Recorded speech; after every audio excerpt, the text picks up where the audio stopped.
Zubietako kartzelak datorren ekainaren 15ean irekiko ditu ateak. Halaxe jakinarazi du gaurkoan Eusko Jaurlaritzako Justizia eta Giza Eskubideen Sailak. Osteko egunetan leku aldatuko dituzte Martuteneko presoak bertara, nahiz eta egun zehatzik aipatu ez duten segurtasunagatik.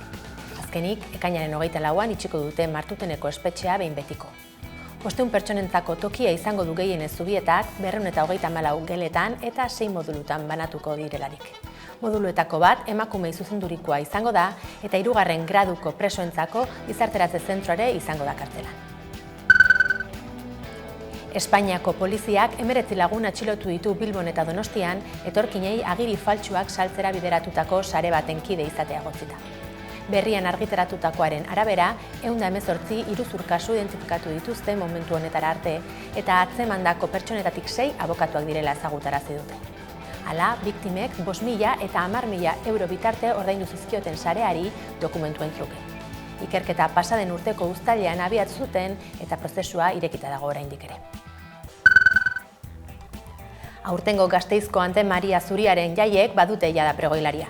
Hiriko udalak ostegun honetan ezagutarazi duenaren arabera, Inigo Etxezarreta ETS taldeko abeslariak emango du 2026 honetako pregoia, datorren abuztuaren 2an, Plaza Berrian gaueko 9:30. Izatez, Ekora herrikoa bada ere, Arabako hiriburuarekin duen lotura gogoraratu du gaurko agerraldian Etxezarretak, bertan jaio eta bertan abiatu baitzuen bere ibilbide musikala.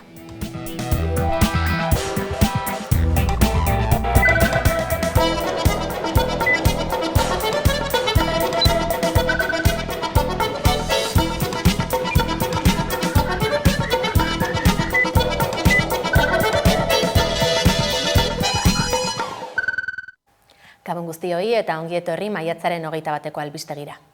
Agerraldi agindu Steilasek gaurkoan Iruñean, pasaden ostegunean Nafarroako Parlamentuak itunpeko ikastetxen inguruan onartutako lege proposamenaren harira.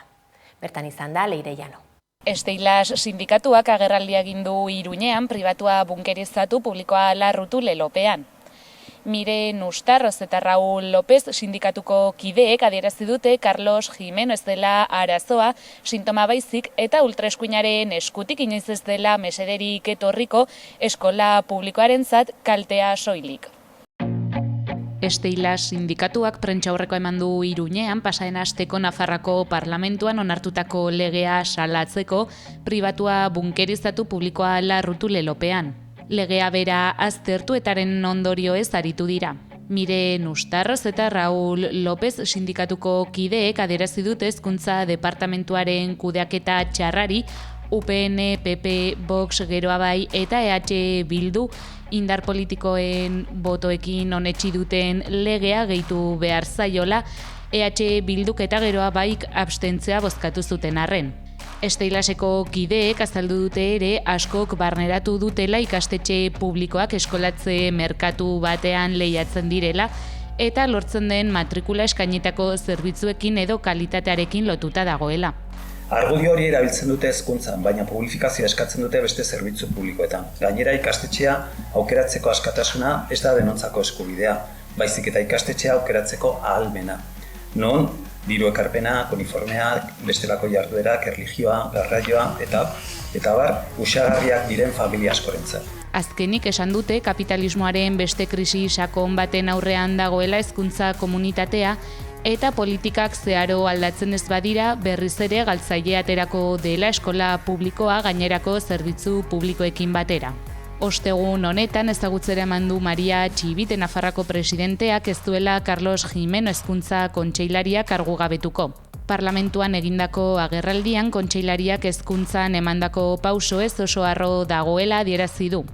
Gainera Nafarroako hezkuntza sistema Espainiar estatu mailan eredugarria dela nabarmendu du ere.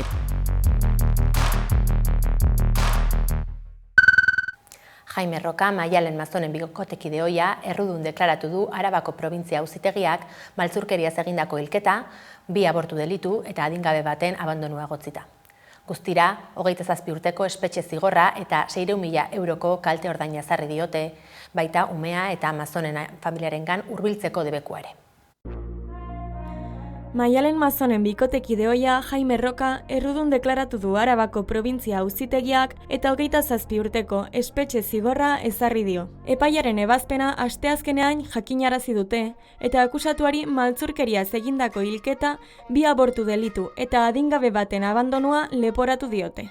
3 urte igaro dira Rokak Mazon hil zuenetik, Gasteizko hotel batean izandako eztabaida baten ondoren. Emakumea haurdun zegoen, bikiak espero zituen eta akusatuarekin 2 urteko alaba zuen. Epaimahaiaren arabera, emakumeak ezin izan zuen bere burua defendatu.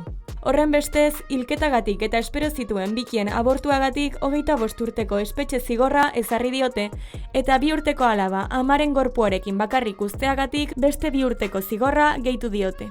Epaimahaiak maltzurkeria eta ahaidetasuna jo ditu larrigarritzat, baina ankerkeria eta genero indarkeria baztertu egin ditu. Azken hori ez aplikatzeko arrazoia epaimahaiaren esanetan arrazoizko zalantzak daudela izan da, eta ez dutela froga nahikorik ikusi hilketa kontrol beharragatik egin zela ondorioztatzeko. Virginia Hurtaran familiaren abokatuak gaitzetsi egin du erabaki hori, bikotaren harremanean aspaldiko indarkeria zegoela behar bezala frogatu zutela adierazi baitu. Ebazpenari dagokionez, 27 urteko espetxe zigorraz gain, akusatuak 400.000 euroko kalte ordaina eman beharko dio alabari eta 200.000 eurokoa Mazonen aitari. Haiengana hurbiltzeko debekua ere ezarri diote. Dena den, epaiaren aurkako helegitea aurkeztu daiteke eta familiaren abokatua aukera hori aztertzen ari da. Kasu horretan, Euskal Autonomia Erkidegoko auzitegi nagusiak izango luke azken hitza.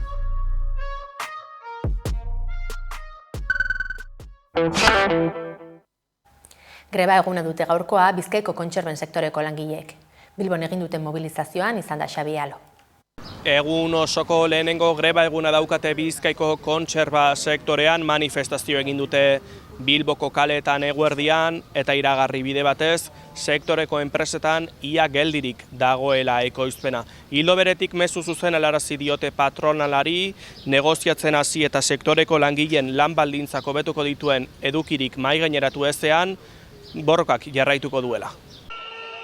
Bilboko kaleak hartu dituzte ostegun honetan Bizkaiko kontserbetako langileek egun osoko lehenengo greba egunean. Sektorea erabat feminizatua dela argi utzi nahi izan dute, soldata basukoa eta pertsona migratuez osatua. SMI-tik oso gertu dauzen salarizuek tie, gero oso lan baldintza prekario batan dauz, kolektibo oso feminizaue da, soldatarrak ala bate gaitzik markata dauena, eta gero aparte kolektibo migratua bai pisu handizedeko sektorien eta ez dakie moten lizentzizek zerreztasunik euren behar espezifikoei atenditzeko. Horiek horrela protesta egin dute eta patronalari mezu argia helarazi diote.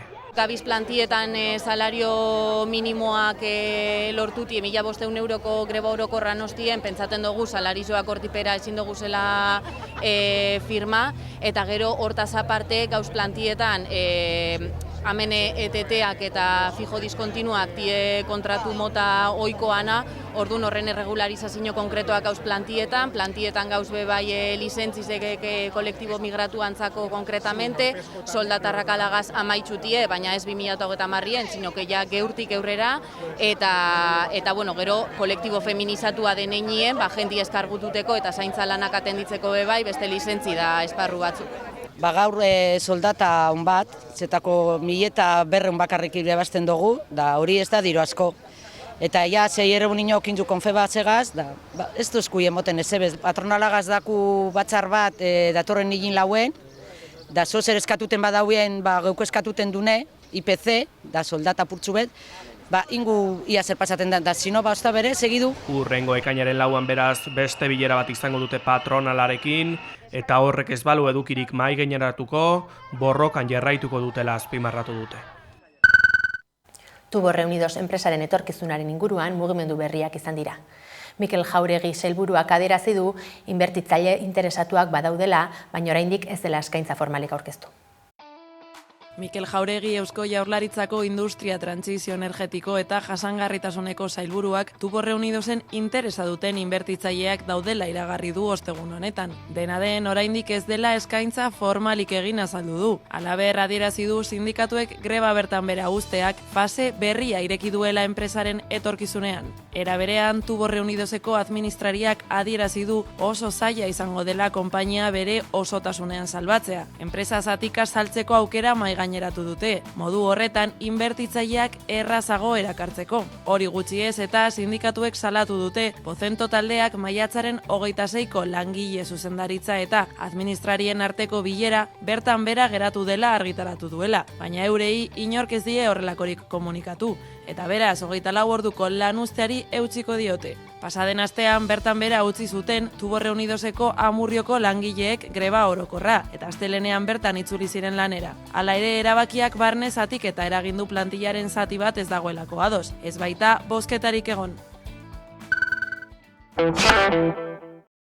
Literatura mundua murgilduko gara gaurkoan, izan ere Ulaitxaren Negarra liburua kaleratu berri du Jon Garmendia Txuria idazleak, poema eta esperientzia pertsonala abiapuntu gisa hartuta, Euskal Herriko bizipen kolektiboaren zati bat islatu du obra honetan, eta honi buruz hitz egiteko gonbidatu dugu gaurkoan gurera. Jon Garmendia, guardion. Guardion zuri. Mila esker gonbidapena onartzeagatik. Bai, pozik etorri naiz, bilbora. Esan bezala, Ulaitxaren Negarra kaleratu berri duzu, poemez osaturiko liburua. Nola otu zitzaizun proiektua aurrera eramateko ideia?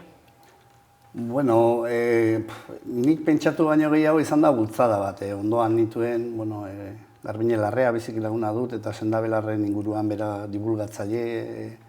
Eta beti esaten zian, atera behar dek, ire poemak, egin behar dituk, onere gauzak ez.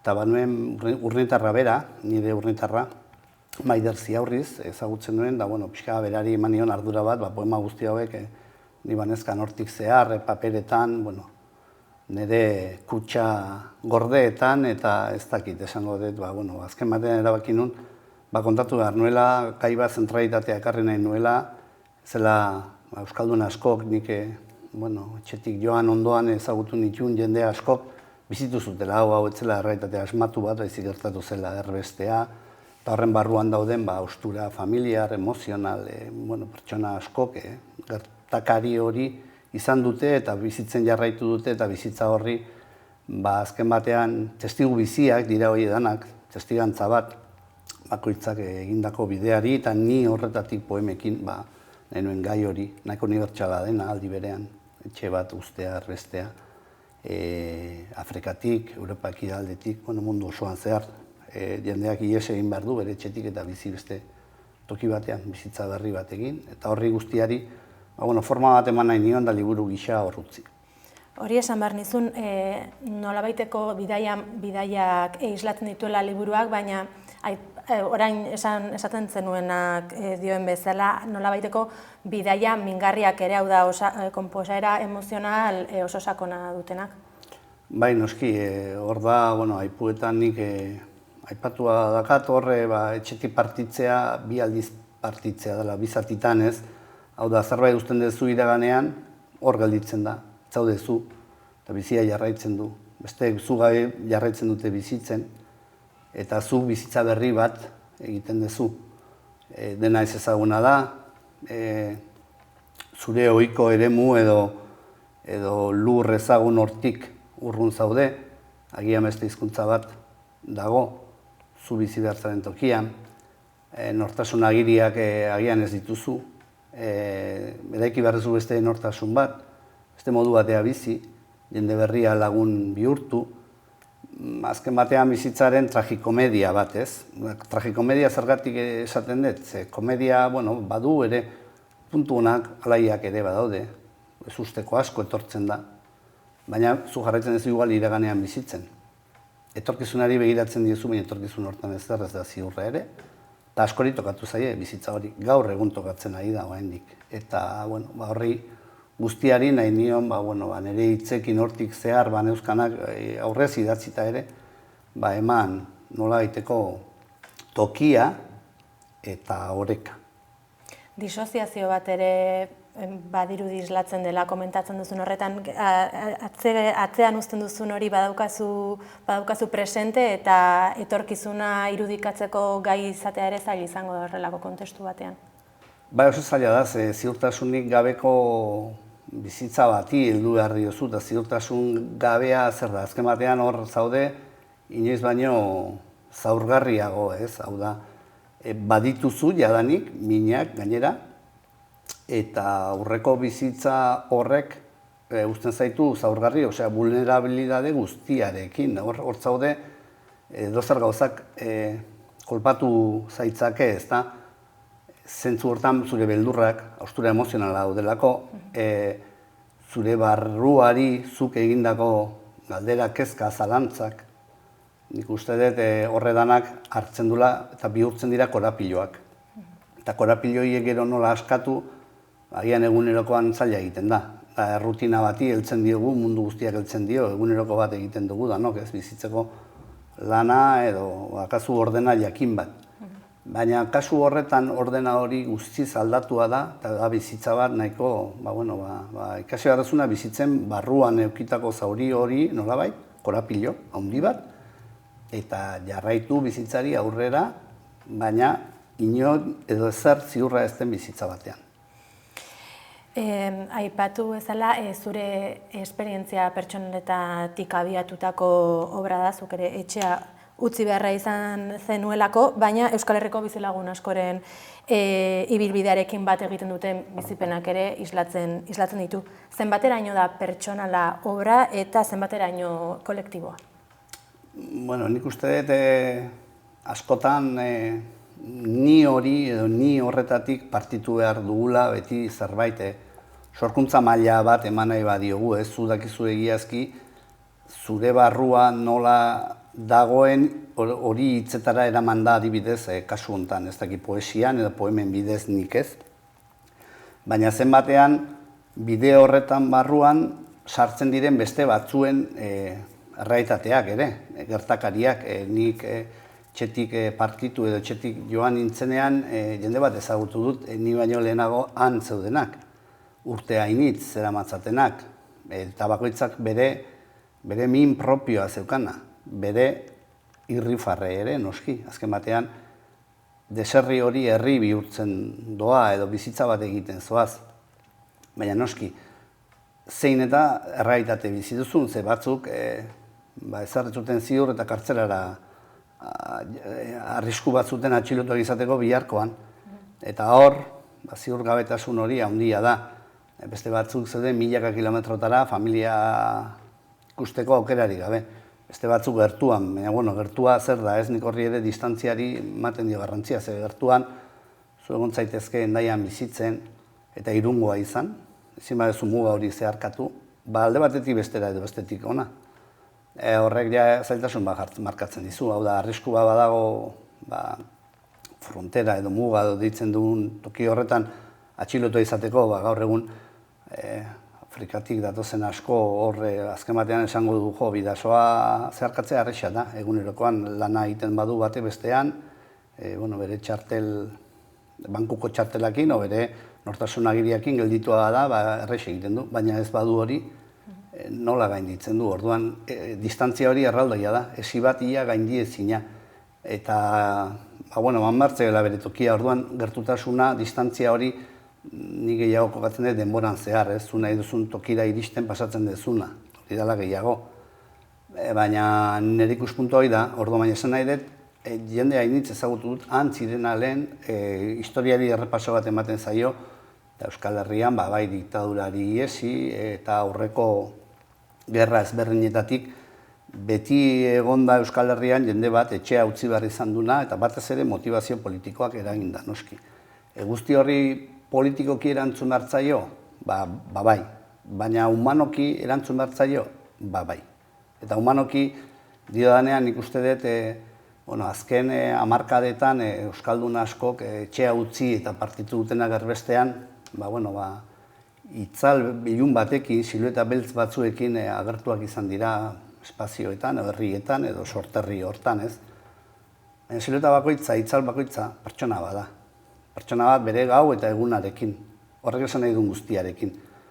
Eta pertsona bakoitz hori da testigu bizi bat. Testigu bizi bat, nun da, nik liburu honetan adibidez, ni horretatik partituta eta nik idatzi dut, baina hainitz jende horra agertzen da, hau bizitu izan dutenak, eta pixka gai horri eman nahi nion buelta bat gehiago, pixka zentralitate batera ekartzeko, hau dalako, uste dudala gai hori dagoela pixka bat ahazturan edo urrun gaur egun bizigaren abiadura handiko bizitza hontan, beste lehentasun batzuk dazkagulako. Hau da gai bat hor utzia dena, baina oraindik etxera itzuli ezin diren euskaldunak badaude. Eta horre guztiak korapilo handi bat ere badago, gordiarra esaten diren korapilo horiek, hau bat askatzeko da. Eta honi kontatu behar zaio edo eman behar zaio begi bat behintzat.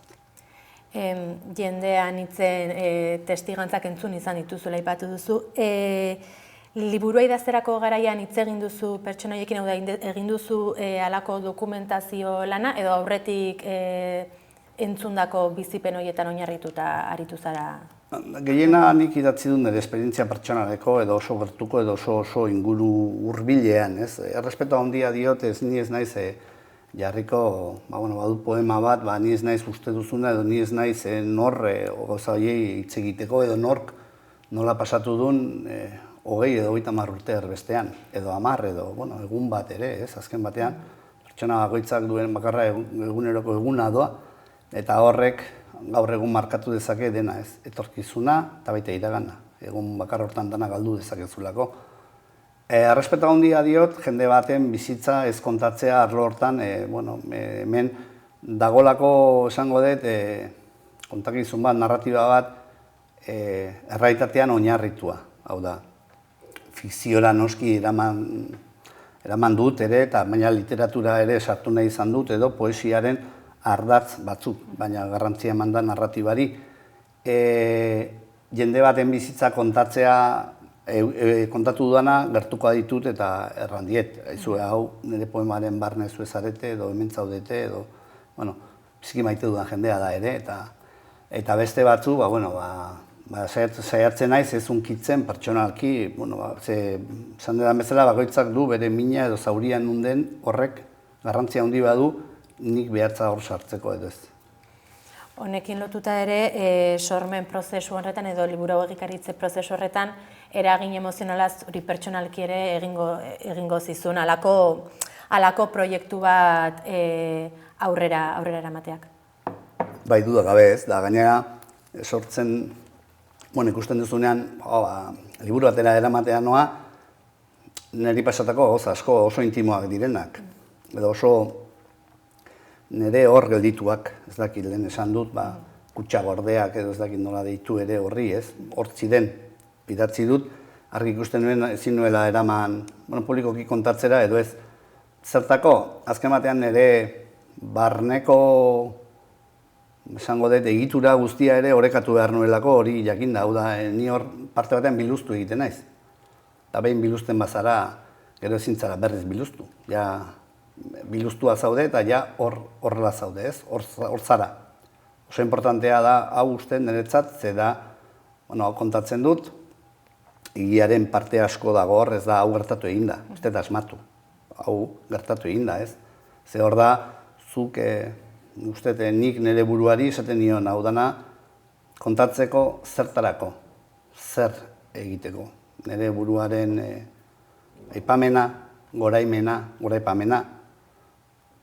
Askotan eman zaitzake, ez dakit, megalomania batek esatera hau da nire obra. Nik uste hemen partikularki, nik horren, ez nekala asko horren bidean, baina bai, ulertua nuen, garaia iritsi zela, kontatu behar nuela, poema gortzeu dela, hor neuzkala, batzuk azken garaikoak edo, esateko badago. Eta, hor gertatzen zaizu, zer sartu zerrez, hautaketa badago noski. Eman diezaioket garrantzi gehiago epikari edo egon den zerari, edo nik kasu honetan erabakitzen nuen, haustura emozionalei, distantzia, nire beldurrak, kezkak, evoluzio bat izan zen guzti hori, bilduko zuen zerbait. Eta batez ere, unibertsalki ulertu ahalko dena, hau da, nik utzi dut etxea horrela eta hau pasatu zait. iluntasun hori dana kontatu dut, dana atera dut, biziki zaila da, hori. Baina saiatu naiz, ematen, ibilbide bat, esan nahi dut, ez dakit, odisea bat delako, da odisea bat ederra, eukiduena nolabait, amaiera bat ona, eta horrek errespetu asko diot, ze asko ez dira bidea batean itzuli etxera ere, eta uste den min horrek, errespetu handia diot horri, eta bakoitzak bere egoerari nola aurre egin dion, eta nola, gainera, jarraitzen duen aurre egiten gaur gaurko zorendik. Hausnarketa horrekin utziko dugu gaurkoan elkarrizketa, zure liburuak ere irakurlei hausnarketarako bidea eman diezaiola. Jon Garmendia, mila esker gurekin hitz egiteko tartea hartzeagatik. Zuei eta nahi duzun arte. Mila esker. Hona arte iritsi da ostegun honetako albistegia, puntutako taldearen txankame abestiarekin amaituko dugu gaurkoan saioa. Informazioa zabaldu nahi baduzue, Hamaikako webgunea eta sare soziala kontsulta ditzakezue, bihar arratsaldeko 8:30 albiste bilduma izango duzue ikusgai, gu berriz astelehenean izango gara zuekin berriro ere bueltan, mila esker zuen arretagatik eta ondo pasa asteburuan.